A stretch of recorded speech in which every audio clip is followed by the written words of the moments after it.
అండి అందరికీ ఇది మా రోజా పూల చెట్టు అన్నమాట. చూసారా ఫ్లవర్స్ ఎలా ఉన్నాయో. ఇది చాలా మంచి కలర్ అండి.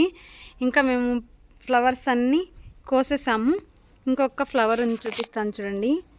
కలరు సూపర్ కలర్ అండి, చాలా బాగుంది కదా. ఇంకా పెద్ద పెద్ద పూలు వచ్చేసాయి అన్నమాట. ఎంత పెద్ద పూలు అంటే చాలా పెద్ద ఫ్లవర్స్ వచ్చాయి.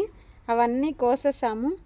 అసలు ఈ చెట్టు ఇలా మంచిగా పెరగాలి అంటే మనం అసలు చెట్లకి ఎలాంటి పోషకాహారాలు ఇవ్వాలి అనుకుంటే, చూసారా మనం ఎగ్స్ అన్నీ బాయిల్ చేస్తాం కదా, అవన్నీ ఉంటుంది కదా వైట్ది పైన అంతా లేయర్, అవన్నీ కూడా మనం చెట్లకు వేయాలి.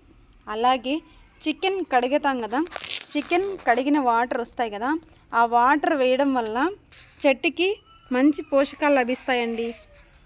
పూలు మాత్రం ఫ్లవర్ చాలా పెద్ద పెద్ద వస్తాయి. అసలు ఎంత పెద్ద వస్తాయి అంటే అంత పెద్ద ఫ్లవర్స్ వస్తాయి చూడండి. ఇంకెంత చాలా చాలా పెద్ద ఫ్లవర్స్ వచ్చాయి మరి. సో మీరు కూడా చికెన్ కడిగిన నీళ్ళని వేస్ట్ చేయకుండా ఈ విధంగా చెట్లకు వేయండి, మంచిగా ఫ్లవర్స్ వస్తాయి. Thank you friends, bye bye.